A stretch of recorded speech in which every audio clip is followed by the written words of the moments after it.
I'll start by covering a feature that we released a couple of weeks ago, maybe a month ago now, called Incremental Merge. And I'll start by kind of walking through, like, what tables are in Dataform, why you might use incremental tables, and then why we've kind of released Incremental Merge. Feel free to interrupt at any point. I think it'll probably take 10 or so minutes to talk through.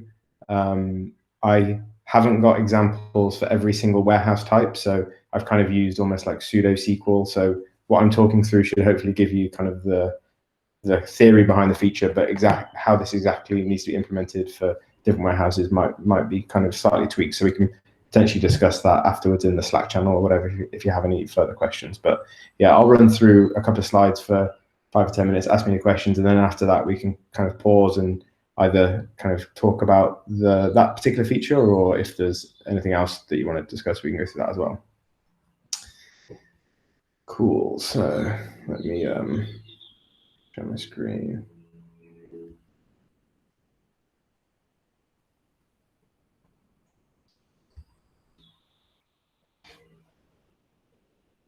Oh, not that. So hopefully you're all relatively comfortable with the Dataform framework in general already. I think I know most of the faces, and I know that most of you are. But the kind of I'll kind of assume a little bit of base knowledge. Again, feel free to interrupt if something I'm saying doesn't make sense. Typically in a Dataform project, like, the very starting point is to create a few transformations. Either there'll be views, in which case, they're kind of database views, in which case you're not like moving any data around, you're really just saving some SQL definition, some SQL, like a definition within your warehouse. It's not costing you any money, but at least you kind of have those stored actions within your warehouse. Tables, on the other hand, do involve kind of moving data around, kind of storing data in a new location, potentially have some like cost implications of creating tables, and so you might want to kind of optimize that process. So I'll kind of walk through now what that would look like. So first of all, starting off with the kind of simplest case, if you wanted to create a new table in your warehouse, you would create a SQLX file within your project. It'd be a type table action, and it's pretty simple. You just need to write the select statement, and then we kind of do the rest. So the SQLX file might look something like this. In this particular example, I'm selecting a few fields from like an event data set, and I'm not doing anything particularly complex. I'm just kind of renaming them to something that I think is going to be more useful for downstream actions. So this is the SQLX that you would write within Dataform. When you actually hit publish or run a schedule, we're going to convert that into whichever syntax your warehouse requires. And so, using BigQuery, we're going to convert that into BigQuery syntax, Redshift, Snowflake. But we're going to do something like this. We'll convert that SQLX file from that kind of config block into a full statement, data manipulation statement that we can send to your warehouse. It's actually going to create that data set. And so in this case, it's not too complex. We had a create or replace table statement at the top of the query, and then your select statement is added in below that. And then kind of we're expanding that ref into whatever that input data set name is. So it's kind of simple. We're scanning the entire input table every time we rerun your graph. So every time you hit publish table, every time a schedule runs, we're going to run that query, and in your warehouse, the entire input data set is going to get scanned. So there are some kind of pros of that setup. The main one being that it's just simple, easy to understand. Every time you run that action, you kind of know what you're getting. We're going to scan the entire data set, and we're going to recreate you a new one. And if there's some new data, then the new data will be alongside any previous data in whatever table we create. The downsides, and this can especially become true in event data. So if you have like event tracking in your app or on your website, if those data sets get very large, then this table creation can become quite expensive, because of course your warehouse is having to scan the entire history of that input data set. So in this case, the source.events table, the entire history is having to be scanned every time. And arguably, especially with event data, that might be kind of unnecessary because more often than not, event data, so like, yeah, web tracking or mobile tracking data doesn't change historically. Once an event's been created, it is what it is, and there's no way in the future it's going to change. And so whilst this setup's kind of simple, in theory, you're doing some like unnecessary calculations by retransforming all that old historical data each time your schedule runs. So you might want to move into an incremental setup, and this is something that we've had in supporting Dataform for quite a while. So there isn't too much change here. The first one, of course, is that within your SQLX file, instead of creating a type table, you'll be declaring it the action of type incremental. And then the next thing you need to do, unfortunately, I don't know if I can like, be cool if I could like use a laser pointer type thing, but I don't think I can. No. So the other thing that you can see that's added here below the from clause is the when incremental statement. And so this is the way in Dataform you say there's a block of SQL that I want you to execute whenever whenever we're inserting data into this table. And so perhaps if I show you what the executed SQL looks like in this case, it'll make it kind of clear. So if ever this query is run for the first time, if the table default schema.myTable doesn't exist, or if you're doing a full refresh of your data, so that's one of the options when you do a publish table operation or a schedule run, then we're just going to run this statement, create or replace table. And so if the table doesn't exist, of course, this is going to be like, again, this is going to be reading the full history of your source.events data set and creating that table default schema.myTable in your warehouse.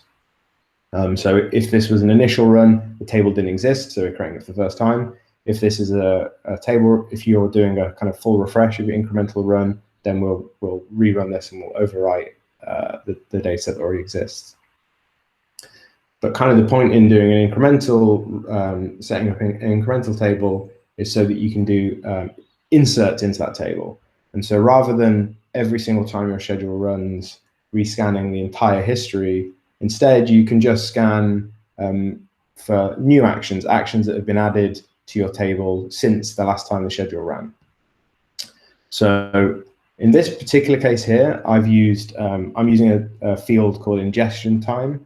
So as that sounds, this is a field that I have in my source.events table that tells me when the data was ingested.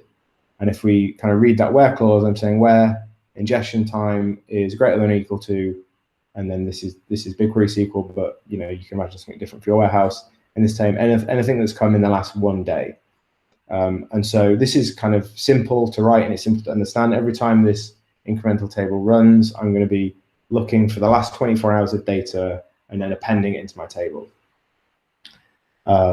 So this is, we've moved to a world where every time your schedule runs, rather than scanning, potentially up to like 3 years worth of data, however large your events table is, instead we're just scanning 24 hours of data. And so in general, for most warehouses, this is going to be both cheaper and faster to run and be a bit more efficient. So now we're kind of only scanning the necessary amount of data each time. The pros here are, of course, that it's kind of cheaper, faster, all of those performance optimizations. However, as you can see, we've added a bit of complexity. You've had to write a few more lines of SQL. You've now got to think about the fact that there's such thing as a full refresh. If ever your historical data changes, like you have some backfill because there was some incorrect data in your source data table, you might need to do a full refresh. You kind of need to keep on top of that and keep that in mind. So there is some added complexity. And then in the case of the way I've written this query, at least, there's definitely the potential that I'm introducing duplicates.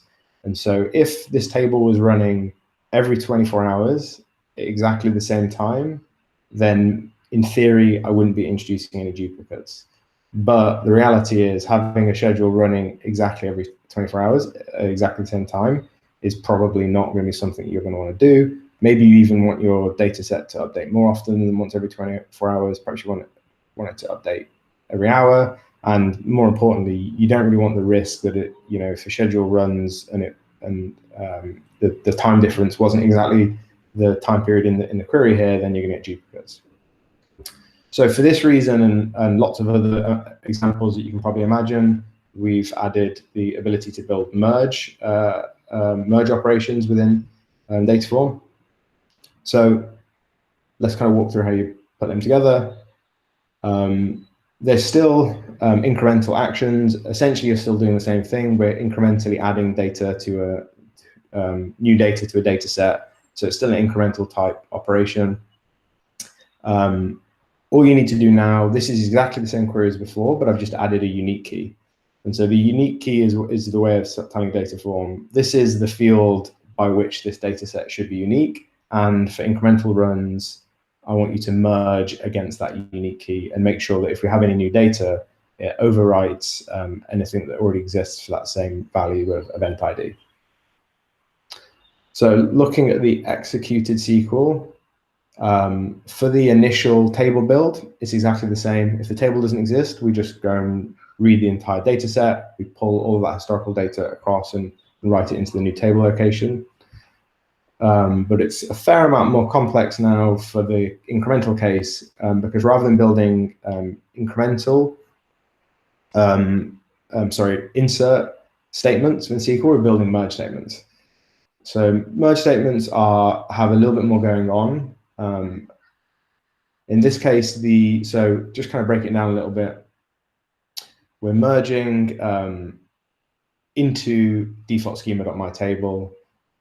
The query between the brackets after using is exactly the same select statement we had before for pulling together the new data to insert into an incremental table. But then we've got a decent amount after that. And so the on clause is just saying that we want to merge on the field event ID, i.e. our unique key. So we're getting that from your unique key property in the config block. And then we've got two statements. So a when match statement and a when not match statement. So the when match statement is saying, oh, and by the way, what I'm talking through here this is how BigQuery writes merge statements. I think it's pretty similar in Snowflake. It might be a bit different in Redshift and Postgres, but I think the concepts pretty much remain the same. So the when match statement is saying if you find any records in the new data that we're trying to insert that match the existing data on event ID, then update those fields and take the existing data and overwrite it with the new data we found.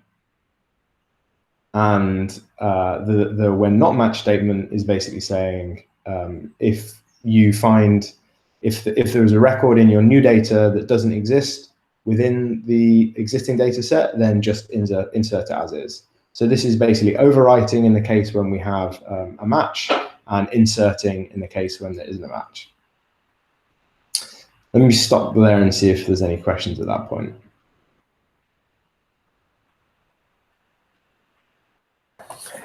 Quick question. Hey, Dan, I don't have a question.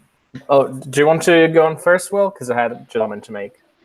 Yeah, I just really had a question about unique keys. I'm assuming that we can specify as many unique keys as we would like to kind of build a composite for merging on. Is that correct? Yes. Yeah. So okay, yeah, great. you in the list there, it would just be a comma separated list of fields. Perfect. Thank you. Yeah, what I wanted to comment on, Dan, on your previous slide, do you mind rolling back there on the incremental filter? Actually, this is a good one. Yeah. You're looking at ingestion time within the last 1 day interval. This would mean, like, for instance, if I run this at 12. This would mean starting at 12 the prior day, right? It wouldn't roll back to the start of the day. So I think that you're probably talking about specifically BigQuery and like partition. Yes, type, right? Yes, exactly. Yes, yeah. So the reality is that a lot of this is when you're thinking about incremental merge for BigQuery, it's you've kind of got to treat everything a bit differently. So everything I've just described is like theoretically, but forgetting all of the specifics of BigQuery. And so, imagine this was an ingestion time field that really did give you the ingestion time, as opposed to just like a partition time field in BigQuery, which only has daily granularity. So yeah, what I've said makes sense in the world that we're not dealing with BigQuery. I've got a couple of slides coming up next that talk a bit more specifically about BigQuery. Cool. Well, even with without thinking of BigQuery particularities, I'm just redoing our event processing pipeline at LiveUp, and what I found out is that filtering this way when calculating like session aggregated data. So when I'm looking at duration and stuff like that for an entire session, rather than looking at events themselves, I was filtering like this, and I was getting like weird errors, and it turns out it was because I was truncating my sessions. Like, yeah, I was doing interval 24-hour rather, so I'm not sure if that makes a difference, but I was getting for sessions that started more than 24 hours ago and ended less than 24 hours ago. So where the filter would cut them in half, I was getting weird errors. So I moved on to using where date ingestion time bigger or equal than date sub, current date, etc. Okay, use dates rather than timestamps kind of thing. Yeah, I found that helps prevent mistakes when processing session data. And also you're already scanning the whole partition anyway, so no point in not scanning the whole partition. Yeah, that makes sense. I mean, the reality is that you've got some options about how you write this incremental where statement. I think building incremental tables for sessionization is probably the pinnacle of challenge for using incremental tables. Making sure that you're not like chopping sessions in half, making sure that you don't end up with duplicate sessions, making sure that you're not like merging sessions that you shouldn't be. All of that's actually relatively complex, and hopefully the incremental merge functionality gives you the building blocks to create the sessionization. But exactly what this query looks like obviously depends a lot on the specifics of your event data, how late your facts might be arriving, like how late your events might be arriving. And yeah, if using BigQuery, the specifics of ingestion times and partition fields are going to also make kind of a big difference here. Yep, thank you. Cool. So yeah, this is the merge statement we build once you written SQLX like this, and we're now in a pretty good place because we've got a query that's cheaper to run. We can be confident that we're not having duplicates in our data. The only con remaining is, unfortunately, these merge statements aren't as cheap as you might think they are. And so let's kind of have a quick look at that. And so what I'm saying now applies very specifically to BigQuery. It probably applies to a certain extent to Redshift and Snowflake, but the kind of query optimization in those for those warehouses is a little bit less transparent. So it's a little bit less obvious quite the impact of what I'm about to describe, but it's very kind of obvious and true with BigQuery. So this is the merge statement that I just showed you previously. So when we've now got an incremental update in that we're only scanning the source.events table for 1 day's worth of data. So we're kind of being relatively what's the right word? We're only scanning 1 day's of data. We're not scanning the whole of history. However, when you actually try and merge this 1 day's worth of data into your target table, so in this case, the target table is default schema.mindTable, to be able to perform that when matched or when not matched operation, what we're essentially doing is saying, go and look at your target table and find any, for all rows, compare the event ID in our 1 day worth of new data with the event ID in the existing table. What that means is you're essentially having to scan your entire target table for every merge operation.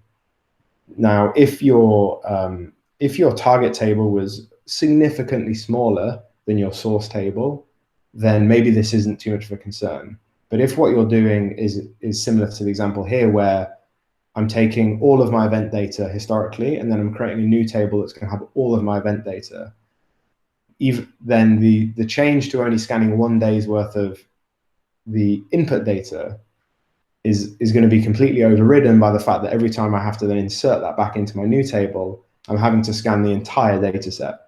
And so for BigQuery specifically, this has a very direct impact on costs, because in BigQuery you're getting charged for every kind of byte or row of data you're scanning. And so moving to a merge statement like this in BigQuery is actually not going to save you any money or performance or whatever. So within BigQuery, we've also got another field available, and I'll show you that now. So yeah, I haven't done a good job of highlighting where I've changed this, but in the config block now, everything in the SQLX side is exactly the same, except we've now added this update partition filter within the BigQuery object.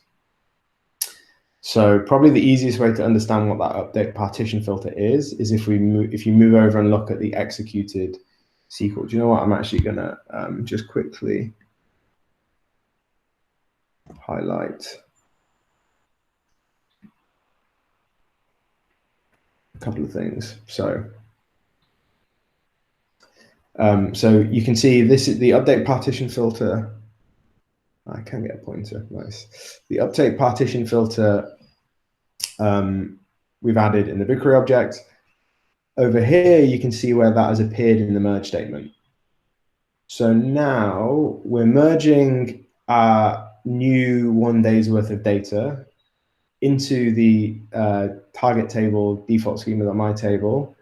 We're merging on event ID equals event ID, target event ID equals source.event ID, and we're limiting to only data in the target table from the last 24 hours, or the last 1 day. So what this means is, rather than having to scan the entirety of the target table every time we try and merge in, we only need to scan the last 24 hours. And so this merge operation now, just to kind of talk through it, we take 1 day's worth of data from our source table, and then we take the last 24 hours worth of data in our target table, we compare the two, we merge them in, and the way, given that we've added a partition here on timestamp and the way that BigQuery works, this is actually going to be as efficient as an incremental update in BigQuery. So I don't think I had any more slides for this, but so in summary, if you're using the incremental merge functionality in BigQuery, you're going to need to use an update partition filter to make sure that you're not scanning the entirety of your target table every time the merge is being performed. Let me stop there and see if there's any questions about that.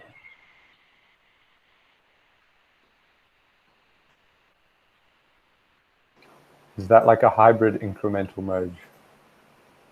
Yeah, I mean, it's really kind of the same thing. We just need to somehow give the BigQuery users the ability to express this filter as well, because without that, yeah, like I said, you end up being, in fact, the query ends up being more expensive than just a regular table creation. And so yeah, you could think of this as a hybrid incremental merge. At the moment, we only support this with BigQuery. We don't believe that this is necessary for any of the other warehouses, but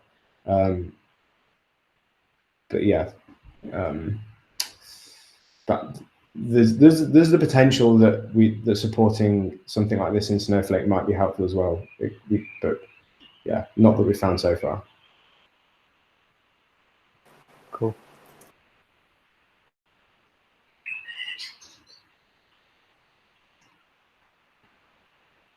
Cool. Any other questions just at all about like incremental tables or merges or anything like that?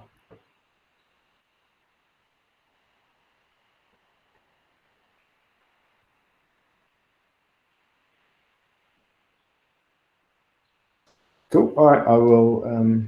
I'll stop. Thank you for that. So we do have. There is a page describing incremental merge in the docs. I think before having seen those slides, it may have been relatively tough to understand. I think hopefully now that we've kind of been through that, those docs should be relatively easy to understand. Great, thanks, Dan. This is really helpful. I just wanted to add on the end that if there's any kind of other features that you'd be interested in having like a similar style kind of presentation on in next week's office hours or future office hours, then let me know. Give us some feedback on what you'd want those to be. I can ask on Slack and see if there's anyone that has any thoughts on that. So just let me know. Can I ask a quick question on Snowflake? Is that sort of in the pipeline, or is it not kind of particularly necessary? So yeah, I guess you're talking about like that, the merge. I mean, merge is supported in Snowflake. It's just that we don't have that extra control for adding a filter on top of the merge join operation. So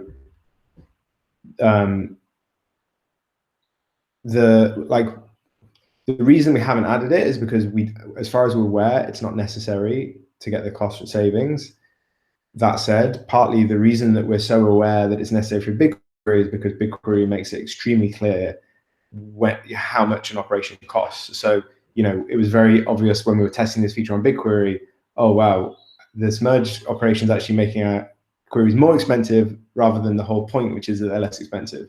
And so we went and built this functionality. With Snowflake, there's not quite so much of a clear output as that. So like I said, it may turn out that this would be useful for Snowflake as well, in which case I think it's pretty easy for us to extend the framework and add it. I mean, Matt, maybe if you've got some ideas of tables in your projects that would benefit from the incremental merge, and you'd be kind of run a couple of tests for us, that'd be amazing. I think you're probably one of the Dataform users that is most on top of their Snowflake costs. So yeah, I'm definitely sensitive to it, and I know I've got an events table, and I know that it's going to be expensive, so I will get there.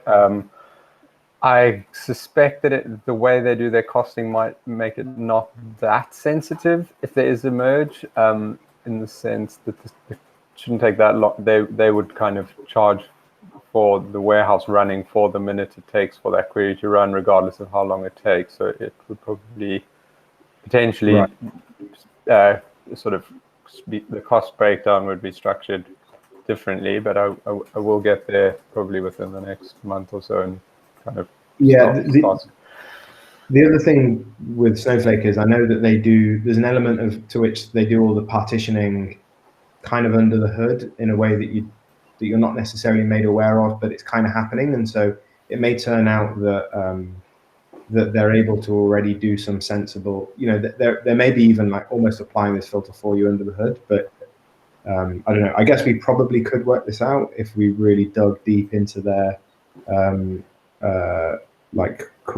query execution logs, but yeah, I don't know. Don't know if you've got any thoughts on that, Lewis. Yeah, no, I think that. We could do some empirical tests where we try running a few without this filter and a few with, and compare how long they took, and you could probably pretty quickly work out whether or not it's worth adding the functionality. But yeah.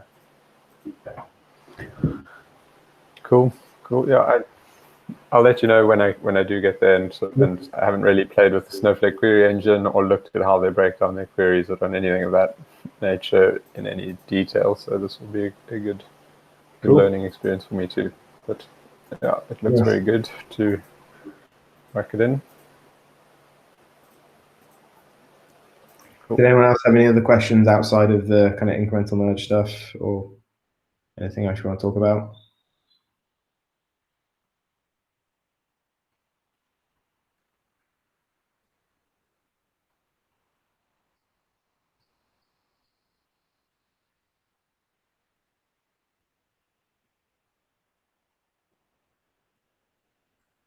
I think I'm all good. I had questions, but I forgot them.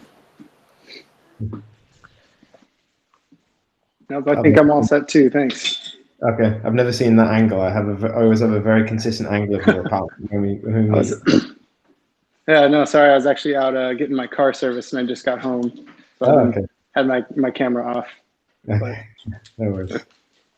Thanks for the talk, though. Appreciate it. No worries. All right. Well, yeah. Yeah. It sounds like we're done. So yeah, thanks for attending. I can probably send those slides into Slack as well. I don't know if they'd be particularly useful, but yeah. And yeah, feel free to get in touch if you have any more questions. All right.